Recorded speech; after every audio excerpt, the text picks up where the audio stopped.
এই বাংলাদেশ হিন্দু মুসলমান সকলে এখানে ধর্ম ভণ্ডে করে বিভেদ করবার সুযোগ নেই। তাই বিএনপির অবস্থান হচ্ছে মসজিদ এবং মন্দির, ধর্মীয় উপাসনালয়, এই মসজিদ এবং মন্দিরকে বিতর্কের ঊর্ধ্বে রাখতে হবে। অর্থাৎ মসজিদ মন্দিরকে ব্যবহার করে, কবরস্থান, জানাজা এবং শ্মশানকে ব্যবহার করে কেউ যেন রাজনীতি করবার সুযোগ না নিতে পারে সে ব্যাপারে সদা সতর্ক। আরেকটি কথা, গত 16 বছরে আওয়ামী লীগের যেই গুন্ডারা ইউনিয়নের মানুষকে কষ্ট দিয়েছে, জুলুম করেছে, চাঁদাবাজি করেছে, শারীরিক নির্যাতন করেছে, তারা যেন কোনোভাবেই আবারও নিজ এলাকায় ফিরে না আসতে পারে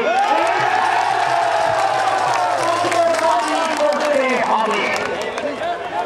আর যদি আমার দলে কোন স্তরের নেতা ওই আওয়ামী লীগের সন্ত্রাসী গুন্ডাদেরকে আড়ালে আপনার আশ্রয় দিয়ে বাড়ি আসবার সুযোগ করে দেন, তার জায়গা জিয়াউর রহমানের দল বিএনপিতে হবে। আইন শৃঙ্খলা বাহিনীর সদস্যদের প্রতি আমাদের উদাত্ত আহ্বান, আইন শৃঙ্খলা যেন স্বাভাবিক থাকে, নিয়ন্ত্রণ থাকে, আপনারা ভয়হীন চিত্তে আপনারা কাজ করবেন। মাদক